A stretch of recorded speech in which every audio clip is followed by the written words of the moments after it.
In a word, it's chaos. You'll have to see it to believe it. Whoever said that must have been talking about Talladega. It's a place where chaos mixes with speed, where a town turns into a city, and a weekend becomes a lifetime of memories. It's a tradition like no other. What a wild finish. At a track like no other. And after it's all over, you still don't believe it ever happened. The winner at Talladega. Get your tickets now at TalladegaSuperspeedway.com. Roll Tide and welcome to this Thursday edition of Crimson Drive, driven by NASCAR. I'm Roger Hoover, glad to welcome you inside our studios as we go through this very important show to get you ready for Saturday's matchup between Alabama and Texas. We'll start going through some of our headlines thanks to our friends at RJ Young. They are the official technology solutions provider of Crimson Drive, and with the help of their smartboard, we will go through everything that's coming up on the show today. First of all, we'll hear from the head coach of the Crimson Tide, Nick Saban, as he met with the media last night for the final time this week in preparations for Saturday's game with Texas. Then we'll be having our one-on-one conversation with Will Anderson Jr., outstanding linebacker for the Crimson Tide. We talked with Bryce Young, the quarterback of the Crimson Tide, on Tuesday. Now it's a one-on-one chat with Will Anderson Jr. this week. Then Chris Stewart will be along. He is, of course, filling in for Eli Gold on our football play-by-play, as well as hosting Head Coach and the Nick Saban Show. He'll tell us what's coming up on the show tonight. And then the Texas broadcaster, Craig Way, will be along for a segment we call The Other Booth, as we get a detailed scouting report on the Longhorns. And another broadcaster will join the show, Joel Klatt, the color analyst for Fox Sports. He and Gus Johnson, Jenny Taft will be on the call for Alabama against Texas. This is the first Alabama game he's ever called, so you hear about his excitement for this matchup coming up in the big picture. Other headlines for the Crimson Tide today as we get ready for this matchup with Alabama and Texas. First time Alabama has made the trip to Austin since 1922, and it's a series where Texas has had the upper hand, mostly in bowl games over the years, but you see that 7-1-1. Both teams off to a 1-0 start. Crimson Tide a 55-0 win over Utah State, and then Texas had a blowout victory as well against ULM, who Alabama will take on next week. Looking at the Crimson Tide soccer team, really great road trip, undefeated road trip, going to Utah and picking up another win against Utah Valley on Tuesday. 4-1 was the final score. And so overall, the two wins against Utah Valley and BYU, and then had a draw, a very late draw, scoring in the 88th minute on Sunday. Reyna Reyes helped make sure that Alabama was even with Utah in that match. So people around the country taking notice of the Crimson Tide, now ranked number 18 in the country in the latest United Soccer Coaches poll. Now coming up this Sunday, no match tonight after the match on Tuesday, but on Sunday, the Crimson Tide will be at home against North Alabama at 5 o'clock at the Alabama Soccer Stadium, and you can watch on SEC Network Plus. Some final notes around Crimson Tide athletics. The volleyball team this weekend will be on the road once again, going to Muncie, Indiana for the Ball State tournament. They'll take on the homeschool Ball State along with Wisconsin Green Bay and Arkansas State. Men's basketball, now we know where the Crimson Tide will be playing coming up in SEC play starting on, I believe, December 28th at Mississippi State. Some great home matchups are included as well in the SEC schedule. We'll get the full schedule for the Crimson Tide coming up in just a matter of days. So we're looking forward to that for Nate Oates and the Crimson Tide men's basketball team. And speaking of schedules, now we know where the rowing team will be performing throughout the fall and the spring for head coach Glenn Putre after a solid season this past year. But right now we are talking football here on Crimson Drive, driven by NASCAR, and we'll start with a conversation, well, just all the talking points from Alabama head coach Nick Saban as we get ready for Alabama against Texas. You know, Coach Bryant had an old saying, you never know what a horse can pull until you give him a heavy load. So we obviously have a huge challenge, pretty heavy load in terms of playing on the road against a good team. And I think everybody needs to understand if you're going to pull the load, you got to prepare the right way, you got to work the right way, you can't make mental errors, you got to be able to stay focused when you're playing on the road, got to overcome, you know, their emotion, their intensity, the crowd, all kinds of challenges. So we'll kind of see what we're ready to pull when we go out there and play on Saturday. Good, he's doing well, 100%, runs well, moves well.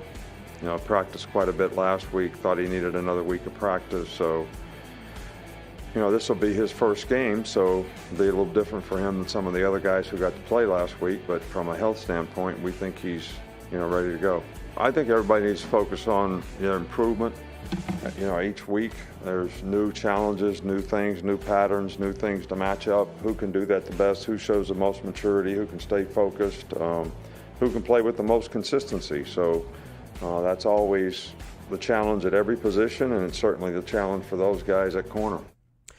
Crimson Drives, of course, driven by NASCAR. And I want to remind you that the NASCAR Cup Series playoffs are returning to Talladega this fall. Don't miss out on the opportunity to see defending champ and a huge college football fan, Bubba Wallace, as he takes to the track on Sunday, October 2nd. Tickets are on sale now at TalladagaSuperspeedway.com. If you can't make it out to the track, you can tune into the race on NBC at 1 p.m. Central on October 2nd.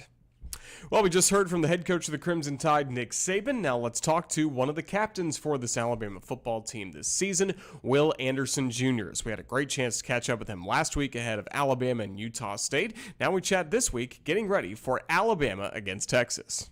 You were so excited last week to get back into Bryant-Denny Stadium. How did it feel first game against Utah State? It felt good. The fans were phenomenal. The team played phenomenal. We got a little bit of stuff to clean up, but it was fun just being back in Bryant-Denny and playing for the fans again. Yeah, when you watch the film, what are you most proud of that the defense did on Saturday? We competed for all 4 quarters. We didn't let up. We didn't look at the scoreboard. I think that's one thing Coach Saban was talking about this whole week. There's no scoreboard playing to the end of the game, and I think we did a really good job of doing that. Is this defense as physical as it wants to be right now? Most definitely. I think that's all offseason. That's what we've been talking about. We're going to be a fast, physical football team, and so far we've shown that we just want to keep the ball rolling.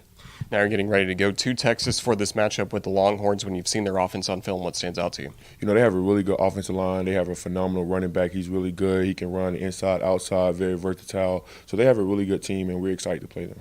We know you like to rush the passer, but you mentioned the good running back, Bijan Robinson. Do you like going up against premier running back like him? Yeah, I think it's a great challenge for me, not only me, but the team as well. And, we're excited, and we're just going to see how the game goes on Saturday. Do you enjoy environments like this? First time Alabama's been in Texas in a long time. Yeah, I think this is what it's about when you come to Alabama. It's about playing in big environments, playing something different, having that adversity. That's why you come to places like Alabama. You mentioned cleaning up a few things. What's going to be the emphasis in practice the next few days getting ready for the game? For us, probably just tackling, getting to the ball a little better and stuff like that. Probably just cleaning up some mental errors that Coach probably sees on the film or that, some mistakes that we made, just little small things. Proud of the first shutout? Yes, I'm very proud. Those guys played their hearts out, and I'm proud of them.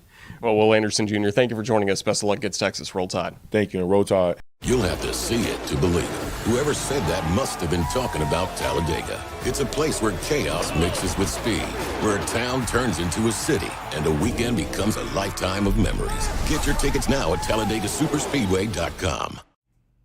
Of course, it is a Thursday. That means, of course, you're watching Crimson Drive driven by NASCAR. But coming up later tonight, starting at 6:30, we know you'll be tuned in on the Crimson Tide Sports Network, maybe in person at Baumhower's Victory Grill in Tuscaloosa for Hey Coach and the Nick Saban Show, hosted by Chris Stewart as he fills in with Eli Gold to start this season. And once again, it's time for us to visit with Chris, hear about not only Crimson Tide football, but what's coming up tonight on Hey Coach and the Nick Saban Show.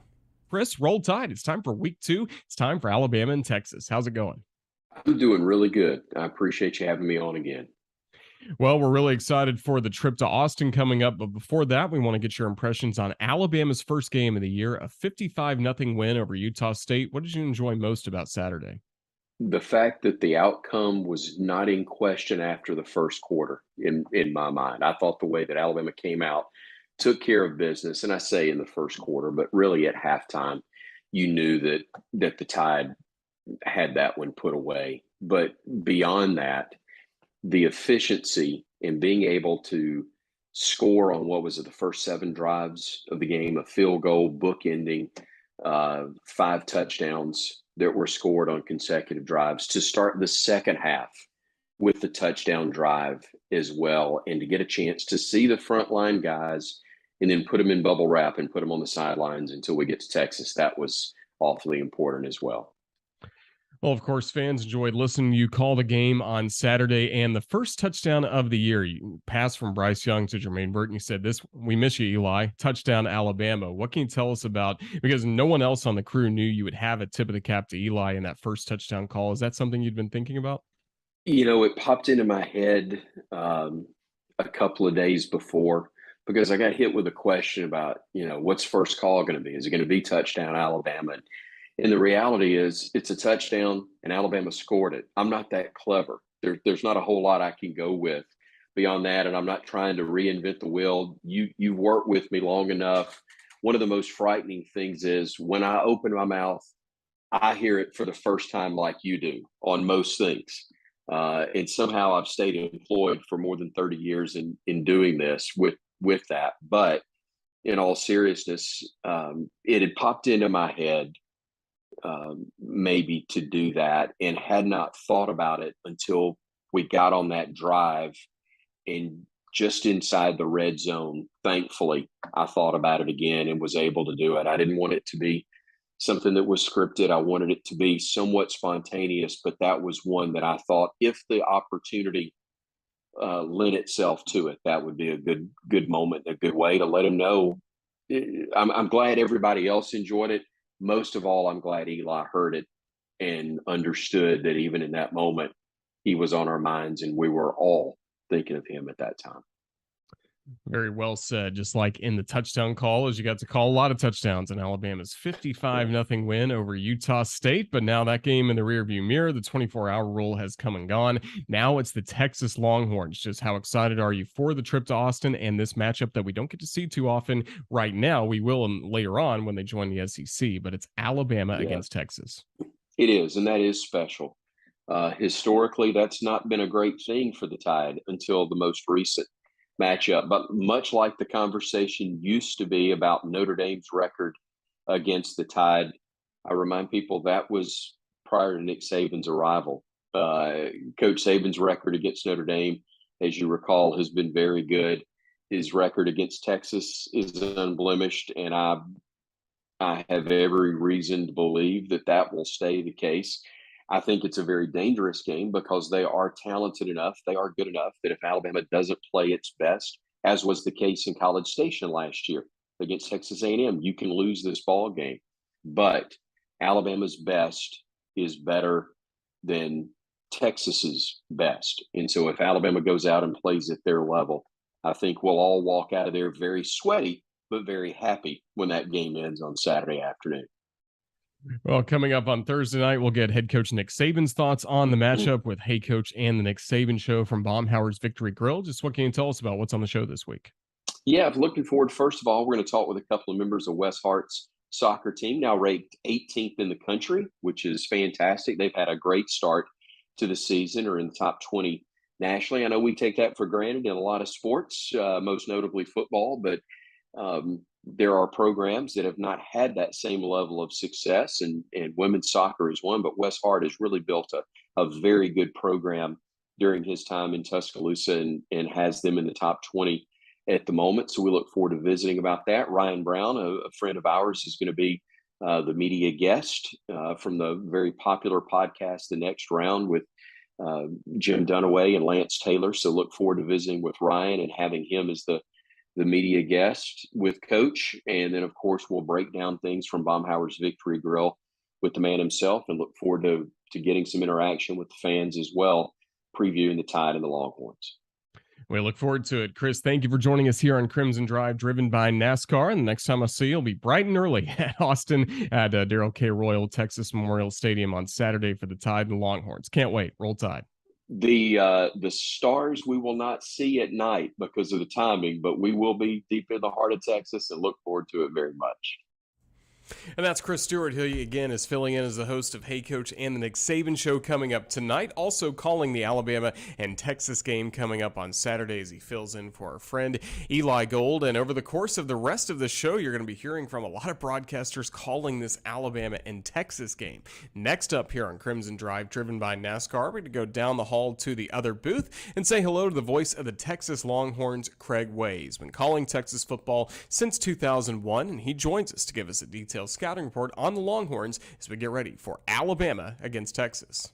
Great to see you. How is Austin doing, knowing they're hosting one of the biggest college football games of the year this Saturday? Great to be on with you, Roger. And you're right. This town normally, like so many other college football cities that are steeped in their traditions, have a lot of excitement no matter the home game. Even for UL Monroe last week, they had a lot of people there for Bevo Boulevard, and it took some torrential rainstorms earlier in the day just to knock the attendance down to 94,000 for the ball game. And there's a lot that happens around the football games, so they're looking forward to it. But I would venture to say it pales by comparison to the excitement and the anticipation of this matchup this Saturday. Yeah, sticking with Austin for a moment, for Alabama fans who are traveling to this game, maybe have never been to Austin before, if they're staying from Friday to Sunday, what should they do around the game? Well, certainly around the stadium. Like I said, there's Bevo Boulevard, which is kind of an open street fair type of carnival type atmosphere that is running from back behind the stadium. There are all sorts of interactive things to do there, plenty of food and beverage booths as well. And then, of course, the Longhorn football team will do their team walk down through there. Bevo himself, all 2,000 pounds of him, will be led down the street there. So all of that happens.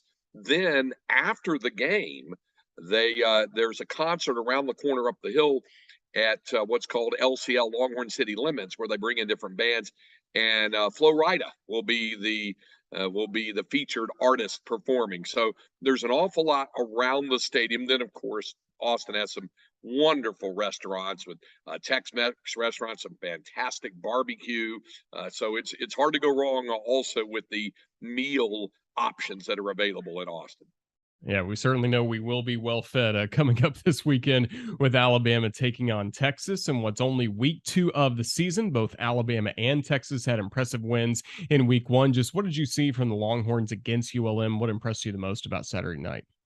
Well, I think, Roger, the fact that there was so much conversation about how this football team needed to improve in so many areas following Steve Sarkisian's first season. And Sark was the first one out there on front. If you go all the way back to the news conference following the final game of the season last year, which was a pretty decisive home win over Kansas State, but the Longhorns finished only 5-7. They had that 6-game losing streak during the year after getting off to such a promising start and having so many double-digit second-half leads get away from them against Oklahoma, against Oklahoma State, against Baylor. They had it were 4 games in a row where they had double-digit leads get away from them in the second half.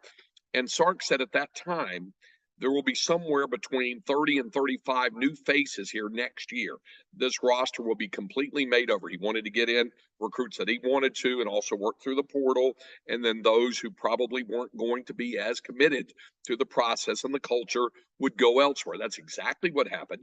There are 35 brand new faces on this football team. Now, there is some returning experience and some returning talent, but it is an almost completely made over Longhorn roster. So I think folks wanted to see how this newly concocted group would perform. And by and large, I think most folks were pleased, including Sark. Now, they had some issues, especially in the kicking game, that they wanted to make sure they got cleaned up. Quinn Ewers, for his first start at quarterback, that performed reasonably well, did pretty well, in fact, but made a couple of early mistakes. And so there's lots of little cleanup areas, and they know they have to be much sharper in just about every opportunity to have a chance to really make this thing even competitive against the Crimson Tide on Saturday.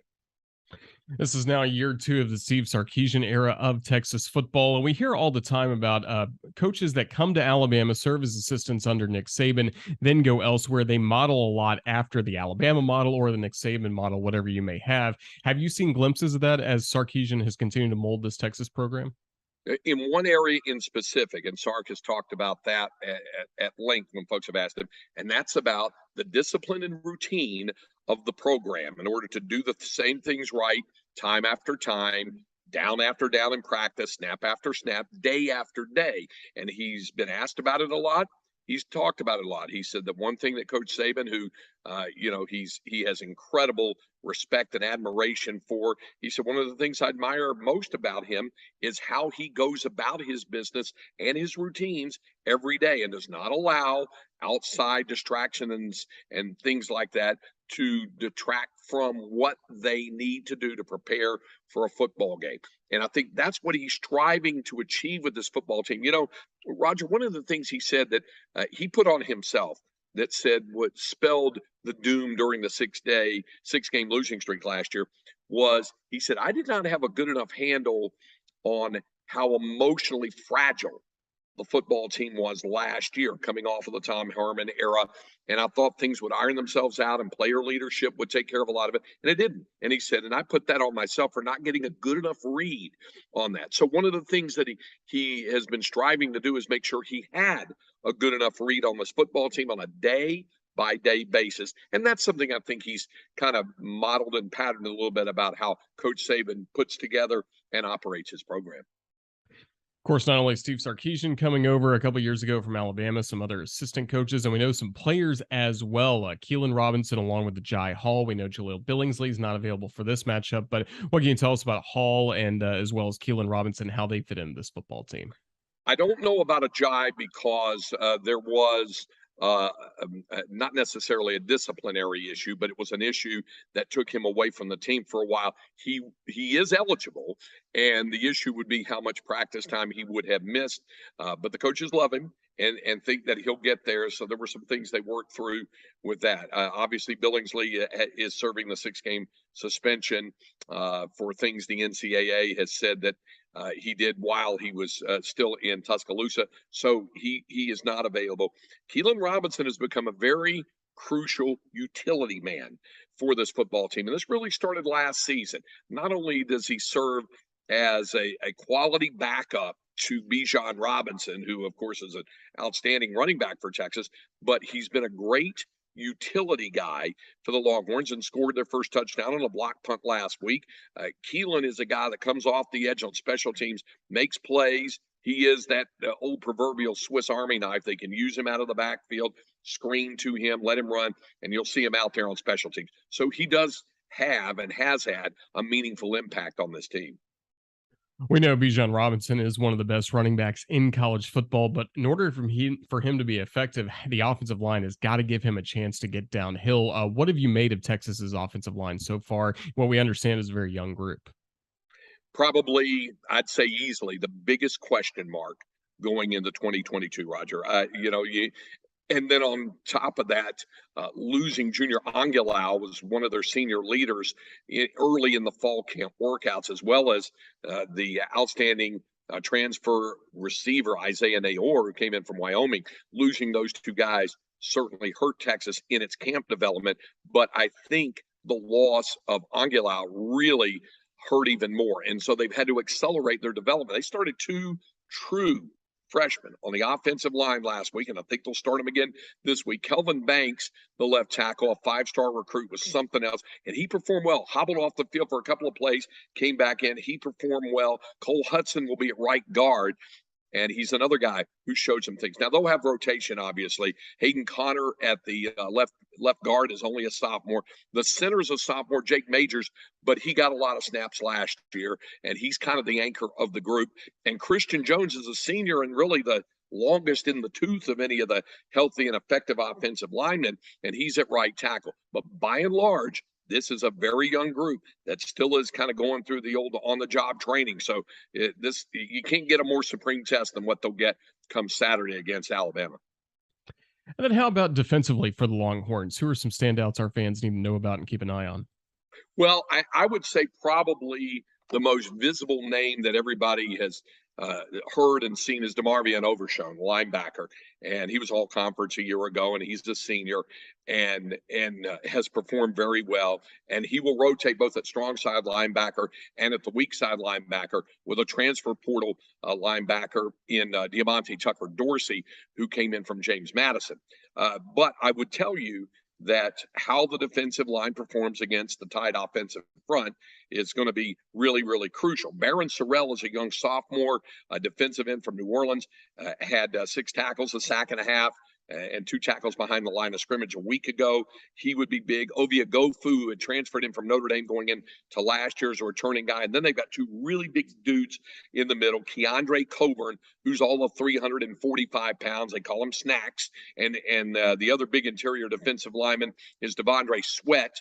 And those 2 guys are big space heaters, so to speak, in the middle. And Moro Ojimo, when they go to the 5-down lineman, the 5-man front, Morrow is another guy who can come off the edge. So I think how those defensive guys perform, it'll be important. But you asked about some of the names that folks might be familiar with. Deshaun Jameson at the corner is another one of those guys who can contribute on special teams. He had a pick 6 last week. He's the one who blocked the punt that was then returned for the touchdown by Keelan Robinson. Got a lot of speed, but he'll be tested on one corner. And Anthony Cook, the boundary safety, is kind of the quarterback of the secondary. So I think those are the key individuals of that Longhorn defense.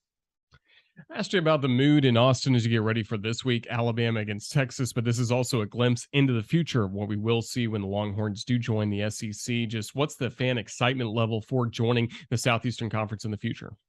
It's been building. I mean, ever since July of last year when the announcement first came down, that's when folks got very excited about it initially. Then, of course, you get into your routine, and they got into the throes of a Big 12 football season. They had the disappointments of last year, and so the talk died down a little bit. Now it's ramped up again, in part because the football season's underway and because they're facing certainly the iconic program of the SEC and right now in all of college football. So to play Bama is to have a measuring stick and to understand what you're dealing with and where you have to go to improve.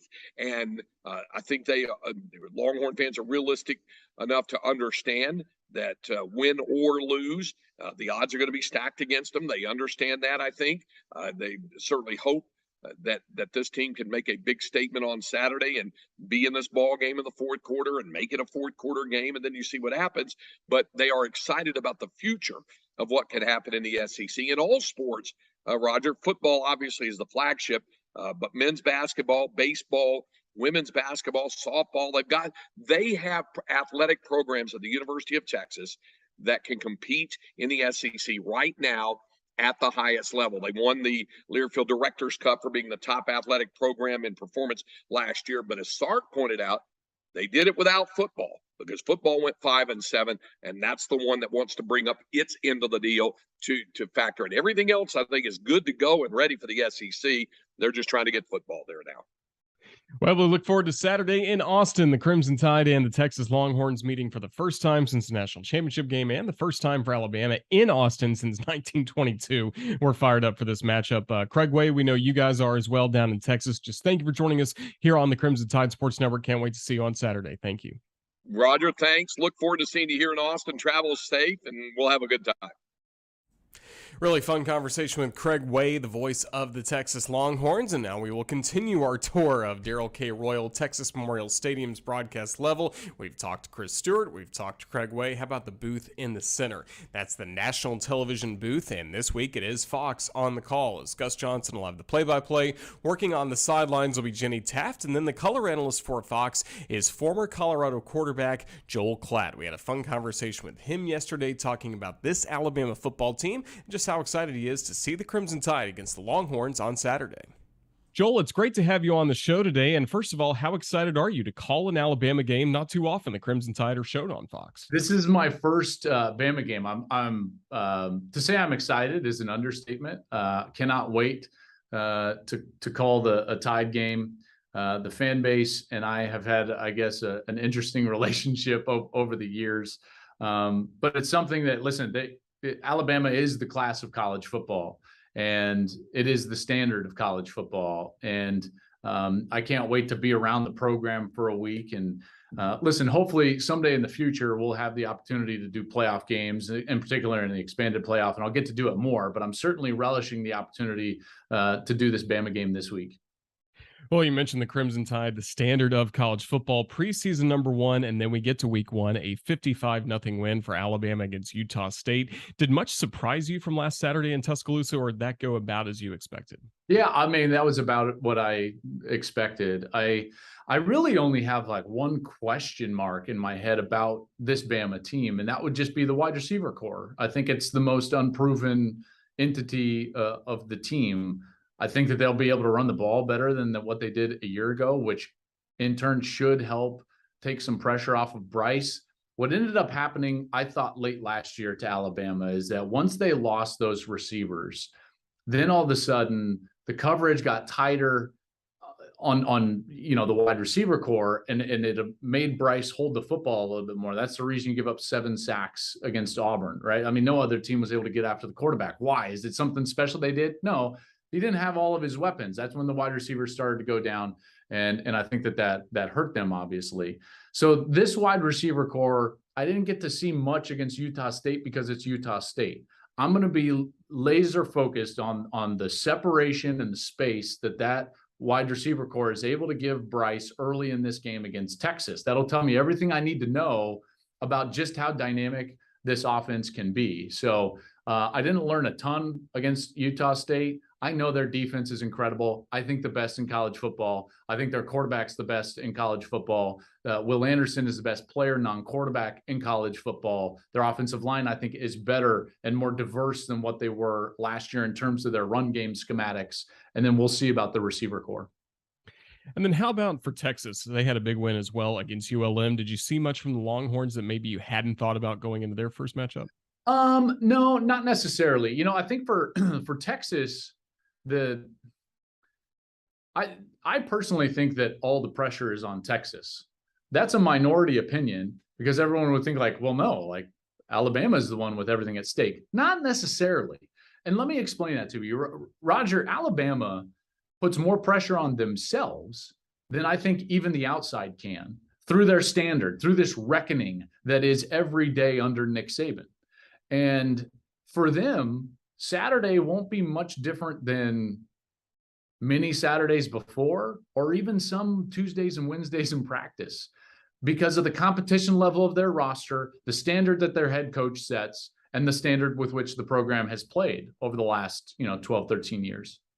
So to me, they're going to be comfortable on Saturday in this environment. Meanwhile, Texas, who you could argue doesn't have anything to lose, and yet to me, this is going to be such a clear reminder of how close or far they are from the mountaintop, from where they want to go.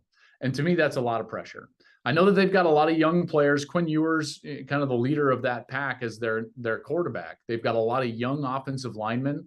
They've got 7 true freshmen in the 2 deep of their offensive line. That's a ton. There's only 12 guys in the 2 deep. 7 are true freshmen, 2 of them starters. So, this is a team that has a lot of pressure on them. I think that the fan base is expecting them to play much better, much cleaner, potentially cover in this game, which is going to be tough for them to do. But as far as what I learned about them in that first game, I learned that Quinn Ewers could make a boneheaded mistake early and bounce back and play much better in the subsequent, play. But other than that, I didn't, those, and I call them like the cupcake games. It's really hard to get a sense of what these teams will actually be under pressure.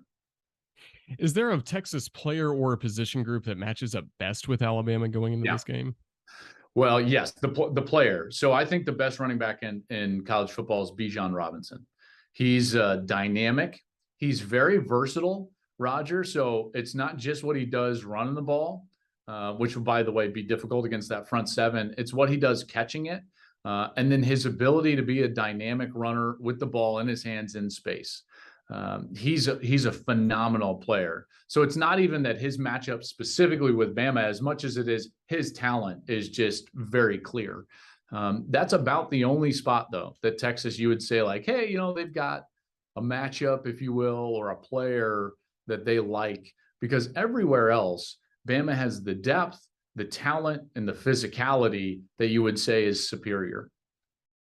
Well, you mentioned it off the top. First time you've been able to call an Alabama football game. Of course, you, Gus Johnson, Jenny Taft will be on the call for Fox. Just for our fans who are maybe watching one of your games for the first time, just how much fun do you guys have as a crew getting to deliver some of the best college football matchups of the season on Fox? Well, I mean, Gus is like, he's just electric personality, and his calls are obviously amazing. We have a lot of fun. What I love most about our crew, Roger, is that we love college football.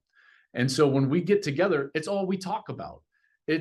whether we're at dinner or in a meeting room, and it's not just about our game, it's about other games. So we've been talking and bantering about Alabama for years, even though this is going to be the first time that we actually called an Alabama game. That's my absolute favorite part about our crew. And we've been together now for 6 years total, Jenny, Gus, and I.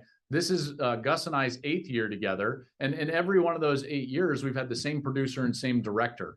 So, it's a real family. We love the sport.